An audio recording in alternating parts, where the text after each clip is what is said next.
Salam Rahayu dan salam budaya bagi saudaraku pecinta budaya Nusantara.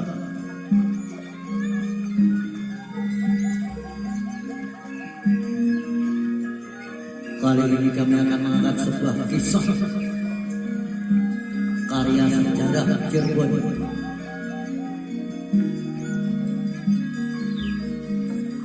yang berjudul Lahirnya Sultan Trenggono, sultan terbesar dalam sejarah Jawa.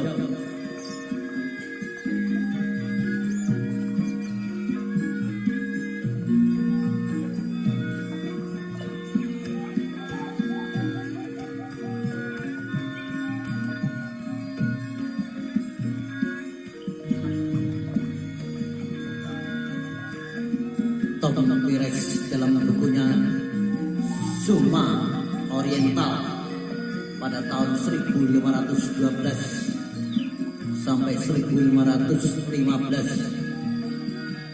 mengejek Demak sebagai negara gagal, negara bangkrut dan dapat dipastikan akan musnah karena sudah tidak berkuasa lagi di Nusantara akibat angkatan lautnya dihabisi Portugis.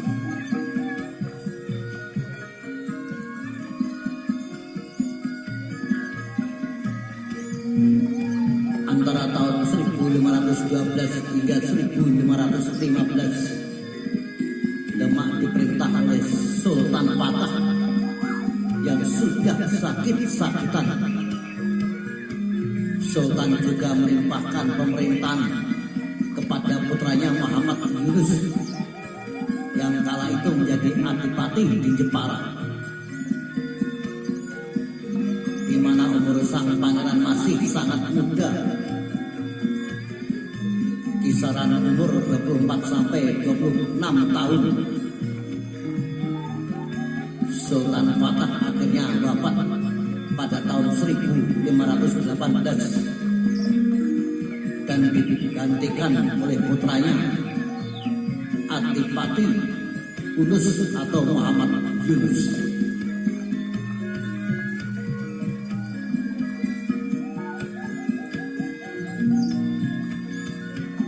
Ada kecenderungan bahwa gagalnya Demak dalam melakukan serangan ke markas Portugis di Malaka karena Adipati Yunus ini tentu gegabah, maklum masih muda sehingga pertimbangannya kurang matang.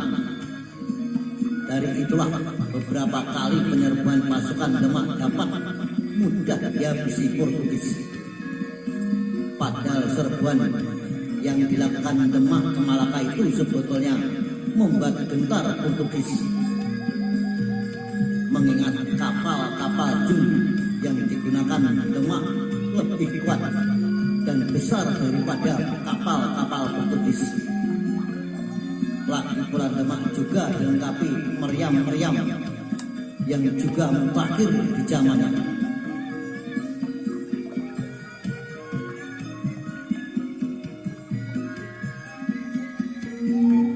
Pada tahun 1521, Raden Trenggono, adik kandung Sultan Yunus, naik tahta menggantikan kedudukan kakaknya yang telah wafat. Pada masa Raden Trenggono inilah ramalan kebangkitan Demak yang telah dituliskan Pires orang Portugis itu gagal total. Sebab di masanya jangkauan kekuasaan Demak menggila. Demak berhasil membangkitkan kerajaannya,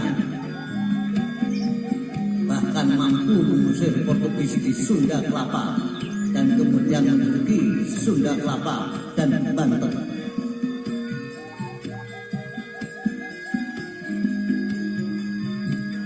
Tidak hanya jaya di Jawa, Sultan Trenggono juga mempertahankan dominasi Demak di Sumatera dan Kalimantan. Pendek kata bahwa Sultan Trenggono adalah sultan terbesar dalam sejarah Demak Bintoro.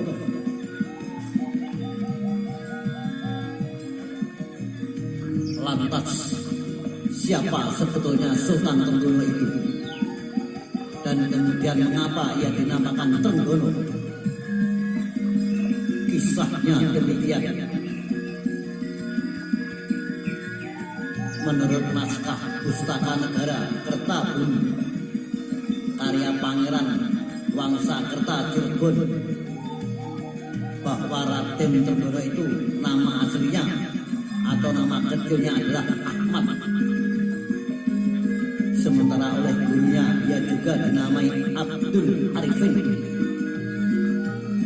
Adapun mengenai munculnya nama Trenggono atau Trengganu adalah berkaitan dengan kunjungan Raden Fatah dan istrinya ke ujung Medoni atau Malaya, di mana ketika istri Raden Fatah sedang berkunjung ke kediaman Sultan Trengganu yang menyadari bahwa dirinya sedang mengandung seorang anak,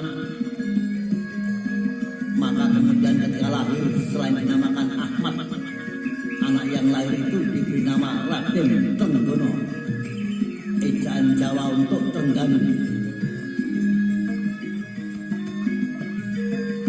Maksudnya anak yang kehamilannya diketahui setelah ibunya berada di Trengganu. Demikian saudara sekilas kisah tentang lahirnya Sultan Demak Bintoro, Sultan Trenggono. Salam Rahayu, salam budaya, sampai jumpa.